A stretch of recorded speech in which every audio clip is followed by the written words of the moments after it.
Assalamualaikum warahmatullahi wabarakatuh.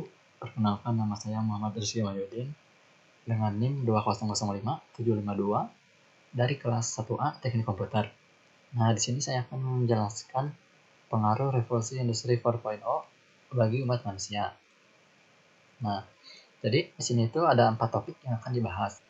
Yang pertama, ada apa itu revolusi industri 4.0. Lalu lanjut yang kedua, ada manfaat dari revolusi industri 4.0. Dan yang ketiga, ada dampak negatif dari revolusi industri 4.0. Dan yang terakhir, yang keempat, ada kesimpulan. Nah, revolusi industri 4.0. Pertama, jadi kita lihat dulu gitu definisi awal dari revolusi industri itu sendiri. Nah, revolusi industri itu secara simpel artinya adalah perubahan besar dan radikal terhadap cara manusia dalam memproduksi suatu barang. Nah, perubahan besar ini tercatat sudah terjadi 3 kali, dan saat ini kita sedang mengalami revolusi industri yang keempat. Setiap perubahan besar ini selalu diikuti oleh perubahan besar yang dalam bidang ekonomi, politik, bahkan militer dan budaya. Nah, jadi revolusi industri keempat ini menandai serangkaian pergolakan sosial, politik, budaya, dan ekonomi yang akan berlangsung selama abad ke-21 ini, dan juga melanjutkan dari teknologi digital yang merupakan hasil dari revolusi industri yang ketiga.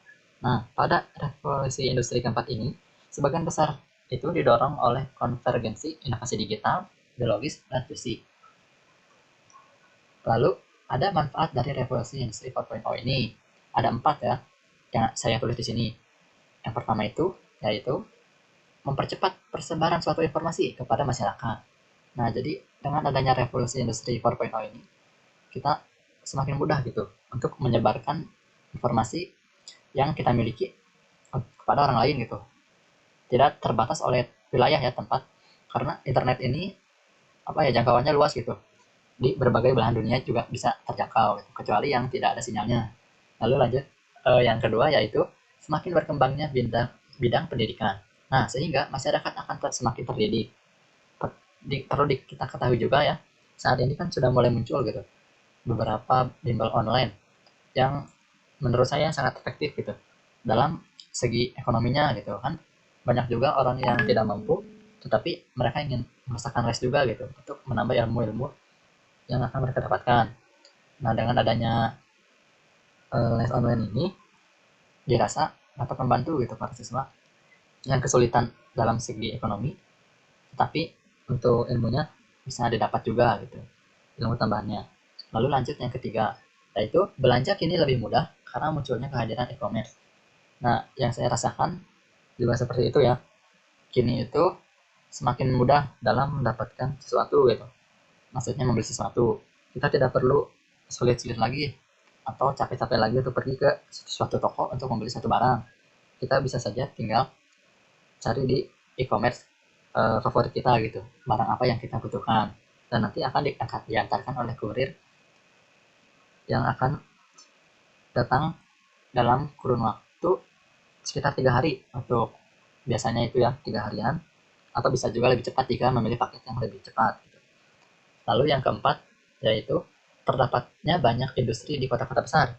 Nah, dengan adanya revolusi industri 4.0 ini tentu membuat beberapa industri semakin maju gitu, karena dengan itu mulai tergantikan gitu para pekerjanya, dan juga itu sangat menguntungkan bagi para eh, pabrik pabrik yang beroperasi gitu, karena kini sudah tidak perlu membayar para pekerja lagi karena mereka sudah digantikan oleh para mesin-mesin yang canggih gitu, dan juga sudah disisipkan IoT di dalamnya gitu.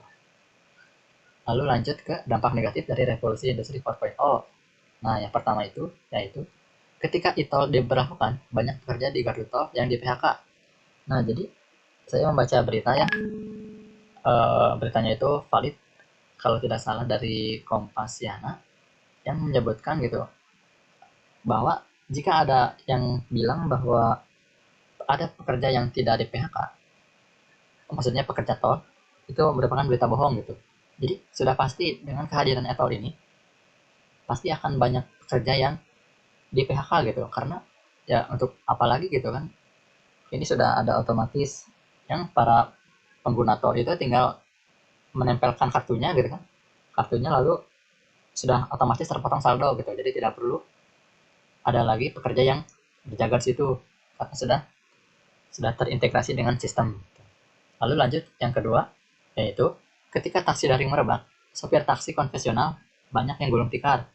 Nah, ini pun saya sudah baca di berita ya, bahwa beberapa tahun yang lalu itu ada terjadi sebuah demo gitu, demo para sopir taksi konvensional yang demo bahwa mereka tidak terima dengan adanya sopir taksi daring itu, karena mereka merasa bahwa penghasilannya itu semakin berkurang gitu karena kehadirannya taksi daring ini. Oleh karena itu mereka meminta untuk tidak diadakannya taksi daring gitu. Lalu lanjut yang ketiga, yaitu maraknya cybercrime. Nah, tentu dengan perkembangan zaman yang lebih maju ya, semuanya itu atau semua orang itu pasti akan lebih sering berjelajah di internet gitu. Yang mana internet itu merupakan satu tempat yang kurang aman gitu. Jadi banyak sekali kejahatan-kejahatan saat ini yang dilakukan lewat internet. Jadi tidak melalui secara fisik lagi gitu, sudah online melalui internet gitu. Nah, jadi kesimpulannya ya, revolusi industri 4.0 bukan hanya membawa berkah, tetapi juga membawa kabar buruk bagi siapapun yang tidak mampu bersaing di era ini. Nah, jadi kita sebagai manusia dituntut bekerja lebih keras lagi supaya tidak tergerus oleh perkembangan revolusi industri 4.0 ini.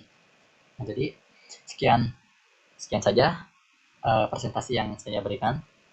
Mohon maaf bila terdapat banyak kata yang salah.